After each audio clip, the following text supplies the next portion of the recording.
हमारा आज का टॉपिक है शास्त्रीय विकास सिद्धांत का सामान्यीकरण।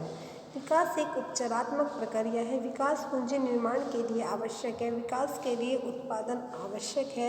लाभ के आधार पर प्रेरित निवेश, राज्य द्वारा न्यूनतम हस्तक्षेप, पूर्ण रोजगार, स्थिर अवस्था। ये कुछ पॉइंट्स हैं जो माल्थस का विकास मॉडल पढ़ रहे थे, उससे रिलेटेड उसमें कुछ सामान्यीकरण किया है, जिसको हम बोलते हैं generalization of classical growth theory.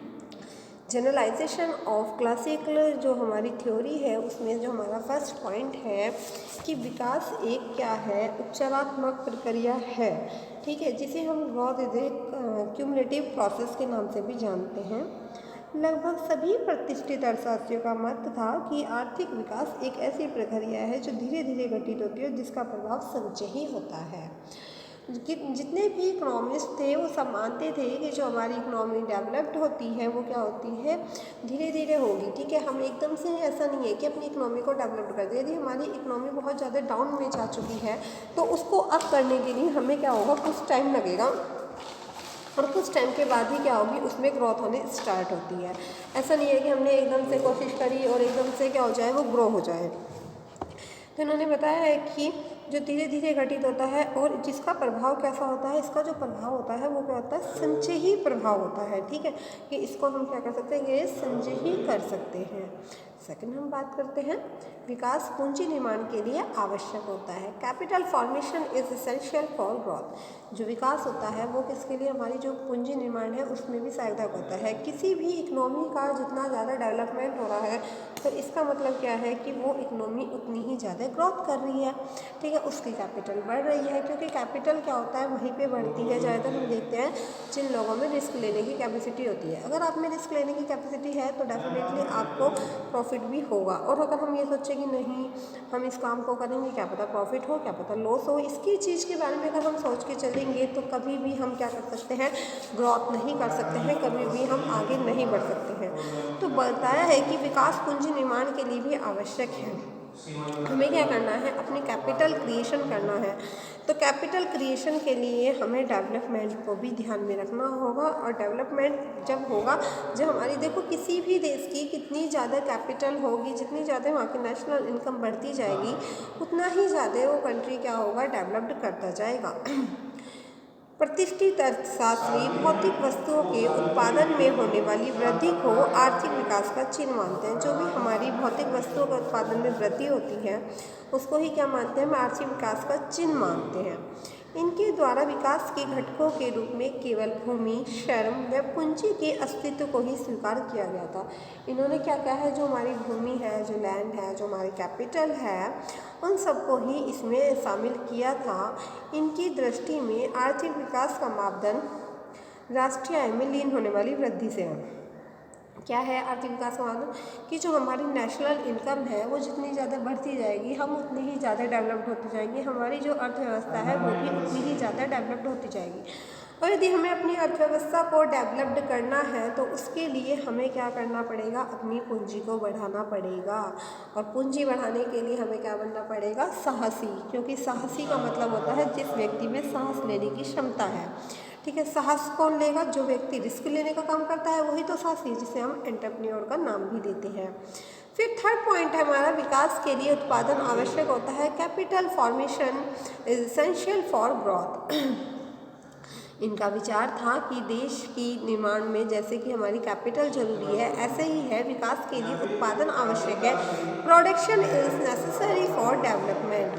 प्रतिष्ठित अर्थशास्त्री भौतिक वस्तुओं के उत्पादन में होने वाली वृद्धि को आर्थिक विकास का चिन्ह मानते हैं। जब देखो एक क्या है, हमारी कैपिटल ज़्यादा हो, फिर बात करते हैं हमारा प्रोडक्शन। यदि हमारा प्रोडक्शन बढ़ रहा है, हमारे प्रोडक्शन में ग्रोथ हो रही है, तो हमें इसके कारण क्या होगा, इकोनॉमी डेवलप होगी। प्रोडक्शन को आपको मैंने बता रखा है कि प्रोडक्शन क्या होता है, दो चीज़ों के ऊपर बेस होता है, दो चीज़ों के ऊपर डिपेंड करता है। एक एग्रीकल्चर के ऊपर, सेकंड हमारा जो है इंडस्ट्री जो एरिया होते हैं उनके ऊपर हमारा प्रोडक्शन डिपेंड करता है। तो जितनी ज़्यादा इनमें वृद्धि होती जाएगी उतनी ही हमारी जो इकोनॉमी है, जो हमारी अर्थव्यवस्था है, वह डेवलप्ड होती चली जाएगी। फिर बात करते हैं हम कि लाभ के आधार पर प्रेरित निवेश, जिसे हम कहते हैं induce investment based on profit के नाम से भी इसका हम जानते हैं।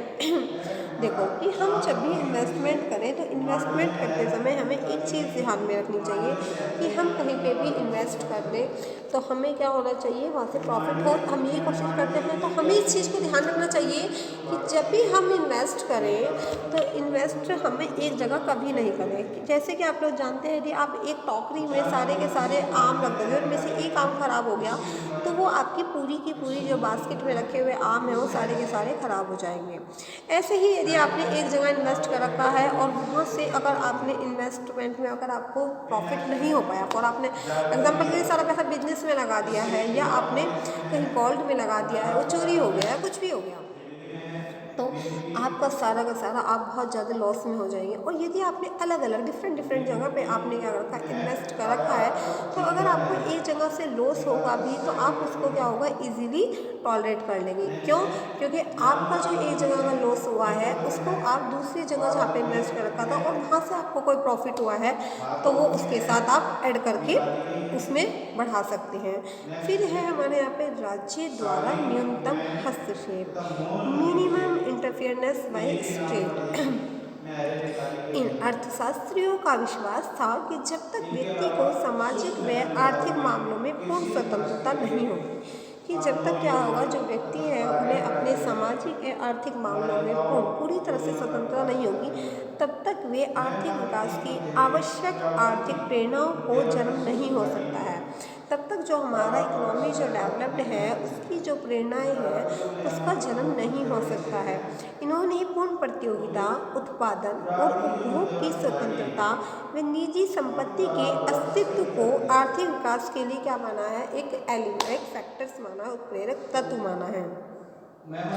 इनके मतानुसार राज्य का हस्तक्षेप केवल सार्वजनिक निर्माण कार्य, शिक्षा व प्रशासनिक कार्य तक ही सीमित रहना चाहिए। ये क्या मानते हैं कि जो भी हमारे राज्य है उसके साथ हस्तक्षेप ये है, जैसे हमारा एजुकेशन है, कोई मैन्युफैक्चरिंग है, कोई एडमिनिस्ट्रेशन का वर्क हो रहा है तो वो वहाँ तक रहे तो ज़्यादा अच्छा है। और यदि वो हर जगह इंटरफेयर करेगा कि नहीं इतना, आप लोग देखते भी होंगे नेचुरली भी, अगर आप कोई काम कर रहे हैं और कोई व्यक्ति आपको ज़रूरत से ज़्यादा इंटरफेयर करेगा तो वो काम यदि आपका सही भी हो रहा होगा तो वो काम हमारा क्या हो जाता है, कई बार गलत हो जाता है। तो इसीलिए बोला है कि राज्य द्वारा क्या हो, हर बात पे क्या होना चाहिए, इंटरफेरेंस नहीं होनी चाहिए, इन्हें इस चीज़ के लिए ध्यान रखना चाहिए।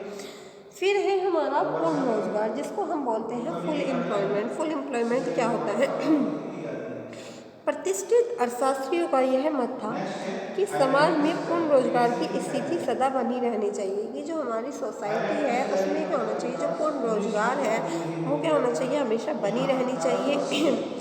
और अर्थव्यवस्था में अधिक उत्पादन या बेरोजगारी की दशा उत्पन्न नहीं हो सकती। इसके कारण जो हमारी अर्थव्यवस्था है, जो इकोनॉमी है, उसमें क्या हो सकती है, जो बेरोजगारी है वह उत्पन्न नहीं होगी। ठीक है, देखो एक बात है कि जहाँ पे लोग बेरोजगार होंगे तो वो देश जल्दी से क्या हो सकता है, ग्रोथ नहीं कर सकता है, उसका डेवलपमेंट नहीं हो सकता है। तो यदि हमें अपनी अर्थव्यवस्था को आगे बढ़ाना है, जीडीपी को अपनी बढ़ाना है तो हमें क्या ध्यान रखना चाहिए, हमें यह ध्यान रखना चाहिए कि हर व्यक्ति के पास रोजगार होना बहुत ज़रूरी है। चाहे वो कैसा भी रोज़गार हो, वो बड़ा हो छोटा हो, अकॉर्डिंग टू उसके स्किल उसको वर्क मिलना ज़रूरी है। यदि ऐसा नहीं होगा तो कोई भी देश क्या हो सकता है, आर्थिक विकास नहीं कर पाएगा।